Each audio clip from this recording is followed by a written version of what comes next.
Herkese merhaba. Betül'ün dikiş günlüğüne hoş geldiniz. Bugün birlikte hem çok şık hem de günlük hayatta rahatlıkla kullanabileceğiniz pile yakalı midi boy bir elbise dikeceğiz. Bu modelin en sevdiğim yanı bu yakasındaki zarif pile detayları, rahat oversize kalıbı, her mevsime uyum sağlayan kullanışlı bir tasarıma sahip olması. İlk bakışta zor gibi görünse de adım adım ilerlediğinizde keyifle dikeceğiniz bir model. Videoda kumaş kesiminden başlayarak tüm dikiş aşamalarını, plakanın yapımını, kol ve etek detaylarını ayrıntılı şekilde göstereceğim. Eğer siz de kendi gardırobunuz için özel bir elbise dikmek istiyorsanız bu video size baştan sona rehber olacak. Videoyu beğenmeyi ve kanalıma abone olmayı unutmayın. Hazırsanız başlayalım. Önce tasarım üzerinden detaylı bir inceleyelim. Yakanın iki tarafına da pile koyarak V yaka yapmayı ve üst yakada küçük bir hakim yaka eklemeyi istedim. Kollar hafif balon kollu ve ucu lastikle bitirmek güzel bir görüntü sağlayacaktı. Eteğin de iki kat fırfırlı olması spor bir silüet katacak. Hadi şimdi bu elbisede kullandığım kumaşa bakalım. Kumaş %100 pamuklu, ince dokulu, açık mavi renkte bir kumaş. Desenleri gördüğünüz gibi boya ile değil nakış işleme ile verilmiş ki bu en çok hoşuma giden şey oldu bu kumaşta. Ortalama 3 metre çiften bir kumaş bu elbise için yeterli. Biçme planı ile başlayalım. Kumaşı yüzü yüzüne katlayarak masaya düzgün bir şekilde seriyorum. Ben daha önce elbiselerde sıkça kullandığım bir üst beden kalıbını seçtim. Siz de elinizde bir kalıpla ya da sevdiğiniz bir elbiseyi ölçü alarak da biçebilirsiniz. Arka beden kalıbını kumaş katına denk gelecek şekilde yerleştiriyorum. Ön beden kalıbı ise önüne roba parçası geleceği için biraz dar. Yine klasik kol kalıbım var ama onu biraz değişiklik yaparak kumaşa uygulayacağım. Balon kollu yapmak istediğim için kol kalıbını kumaşın yeterli olduğu ölçüde gördüğünüz gibi genişleterek çiziyorum.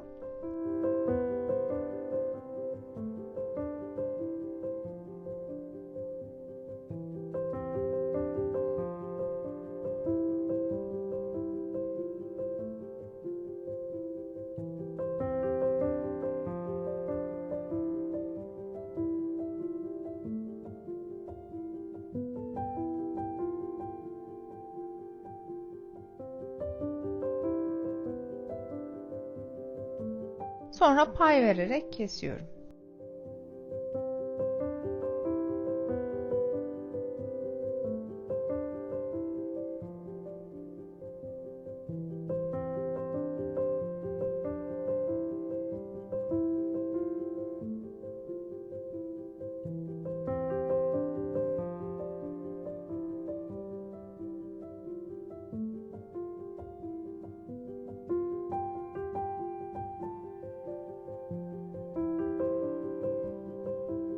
Şimdi de pile yapacağım. Ön robayı yerleştiriyorum.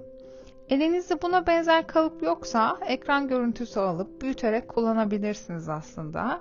Hatta küçük bir itirafım da olacak. Ben bazen beğendiğim kalıpları televizyonun üzerine bir parşömen koyarak da kalıp çıkardığım oluyor. Yine pay vererek kesiyorum. Dik yakayı kumaş katına koyarak 2 adet olacak şekilde kesiyorum.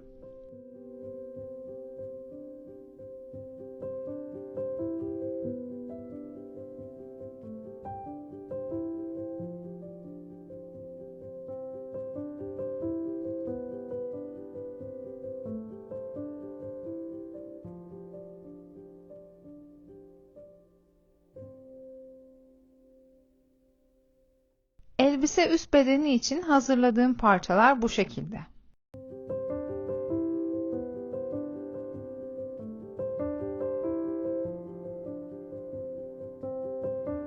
Eteği için ise toplam 4 adet dikdörtgen kesiyorum.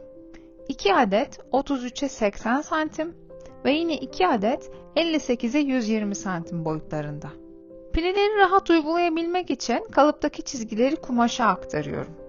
Bunu ütüyle uçan terzi kalemiyle yapıyorum.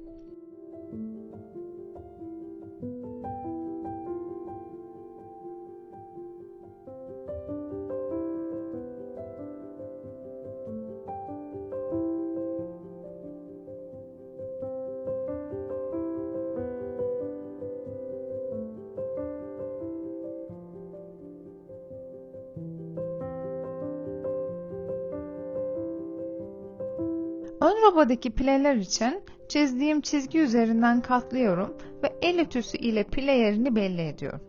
Kumaşın tersi işte olacak.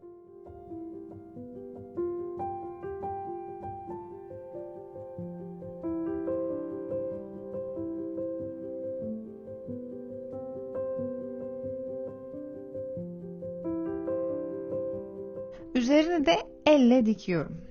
Elle dikiş şart değil tabii ki ama ben düzgün bir dikiş yapabilmek için işimi daha kolaylaştırmak için yapıyorum.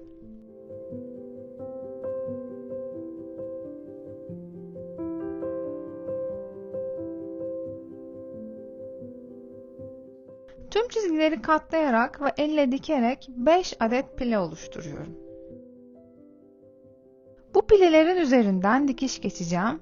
Son pileyi dikmedim çünkü gösterdiğim gibi onu içe doğru katlayacağım.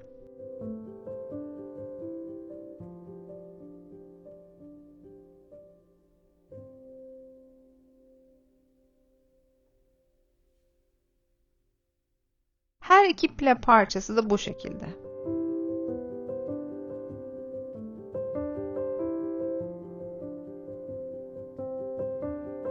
Tüm pilelerin üzerinden dikiş geçiyorum.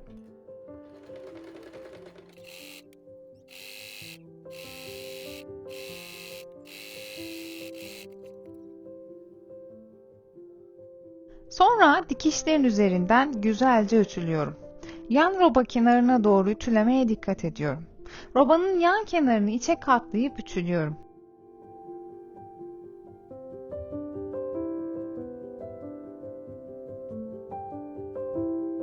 Pervazı da katlayarak kat çizgisinden içe ütülüyorum.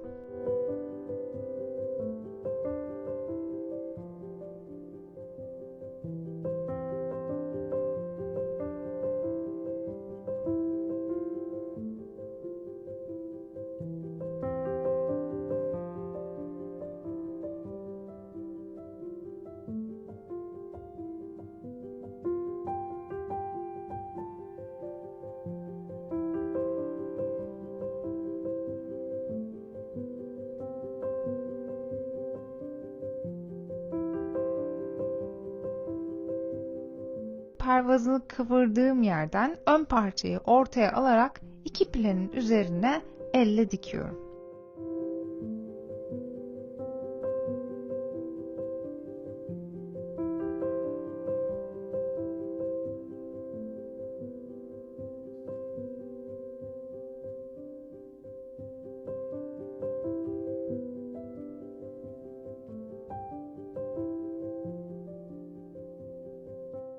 Üzerinden dikiş geçiyorum.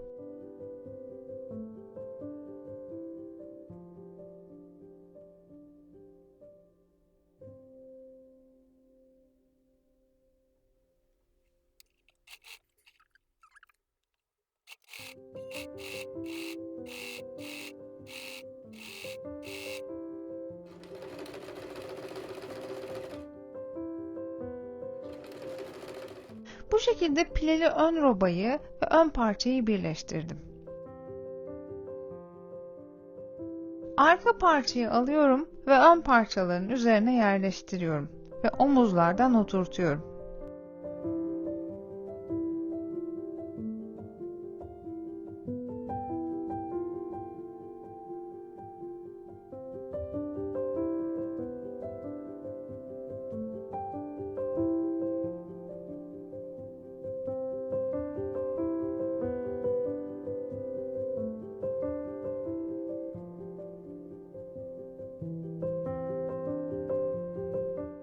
Ve omuz dikişlerini kapatıyorum.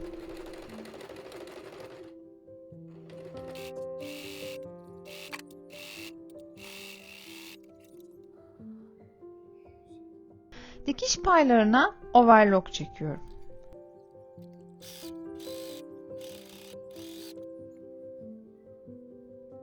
Omuz dikişleri bu şekilde tamam.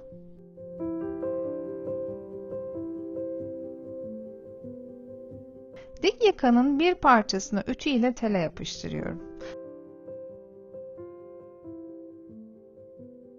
Sonra bedene dikilecek kenarın dikiş paylarını içe ütülüyorum.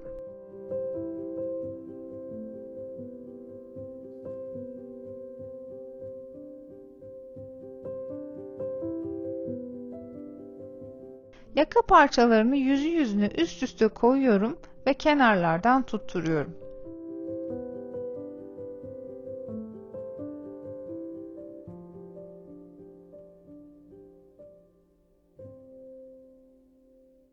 Üzerinden dikiş geçiyorum.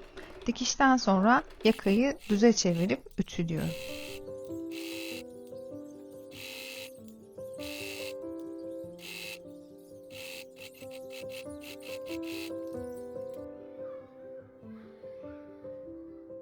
Bedeni bu şekilde oturtuyorum ve elle dikiyorum.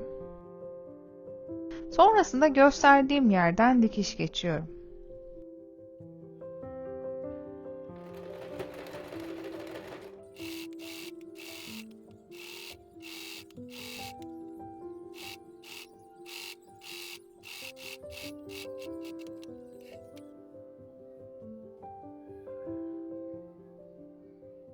Yaka bu şekilde tamamlanmış oldu.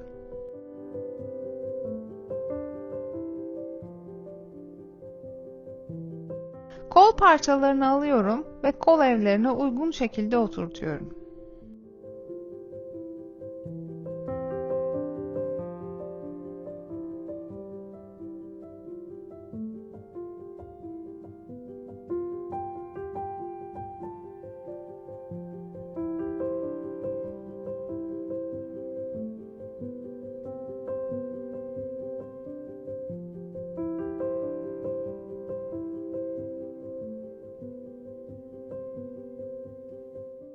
Üzerinden dikiyorum.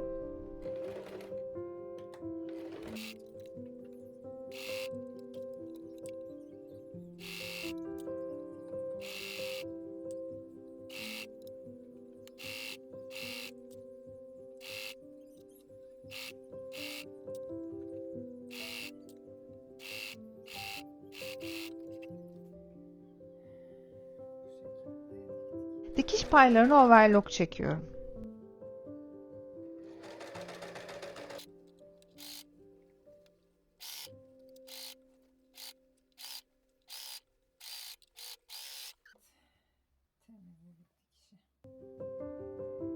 Kol parçalarını ve devamında beden yanlarını tutturuyorum.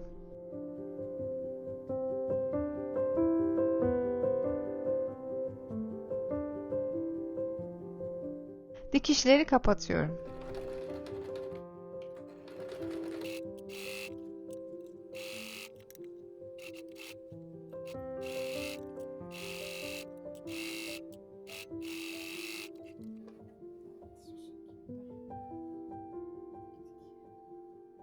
Dikiş paylarına da overlock çekiyorum. Kol uçlarına lastik takacağım. İnce bir lastik kullanmak istiyorum. Bunun için birer santim içe katlamak yeterli. Önce gösterdiğim gibi tutturuyorum ve dikiyorum. Ama lastik geçirebilmek için küçük bir yeri dikmeden bırakıyorum.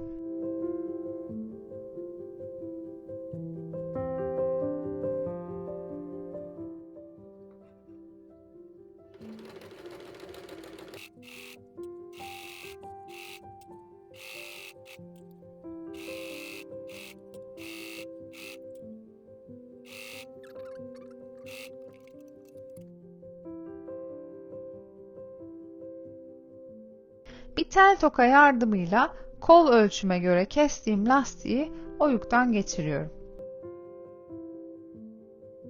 Çıkan lastik uçlarını birbirine dikiyorum.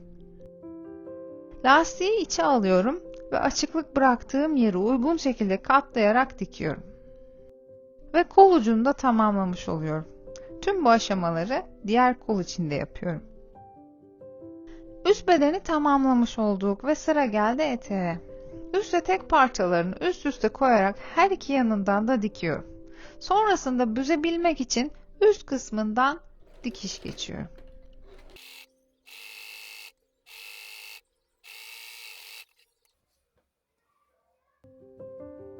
Gösterdiğim gibi dikiş paylarını overlockluyorum.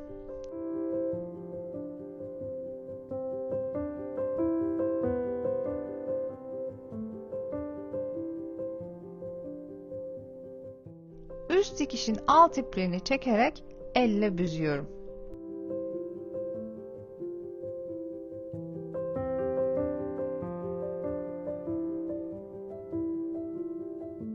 bedeni alıyorum. Üst bedeni birleştirdim ön yaka tarafından ve büzdüğüm parçayı bel ölçüsüne göre ayarlıyorum.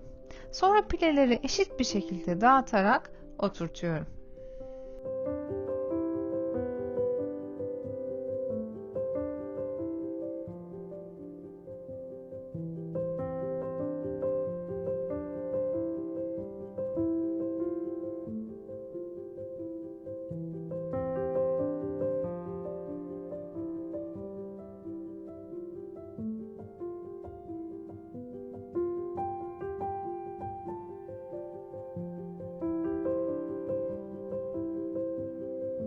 Dikkatli bir şekilde pileleri düzenleyerek dikiyorum.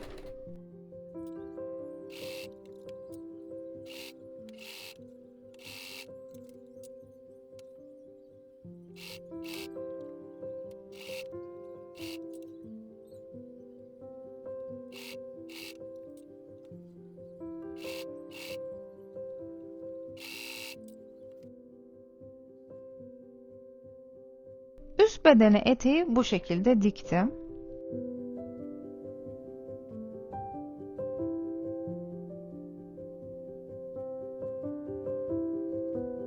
Sonra alt etek parçaları yüzü yüzüne koyarak yanlardan dikiyorum.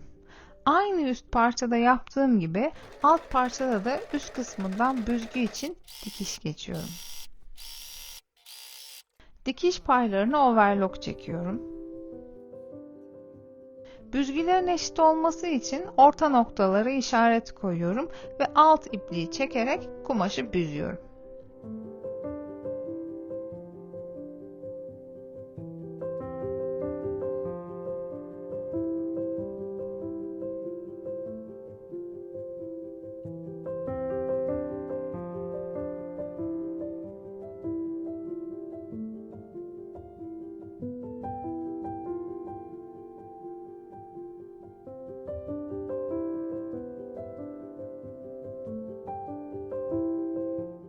Büzdüğüm parçayı üst eteğin ölçüsüne göre ayarlıyorum.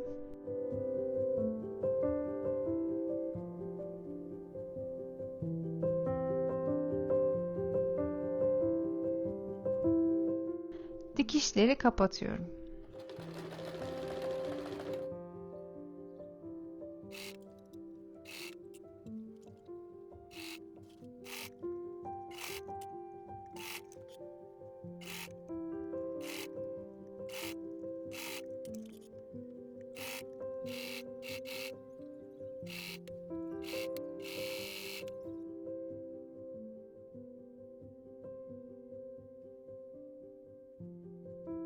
Dikiş paylarını overlock çekiyorum ve etek ucuna da yine aynı şekilde overlock çekiyorum.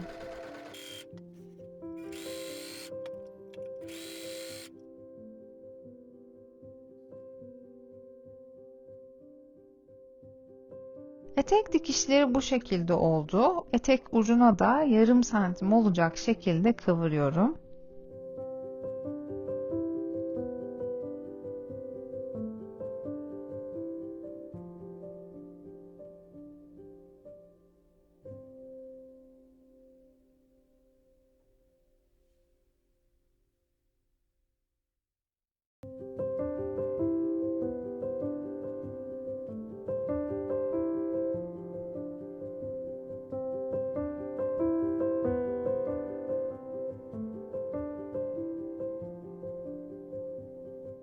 Üzerinden dikiş geçiyorum.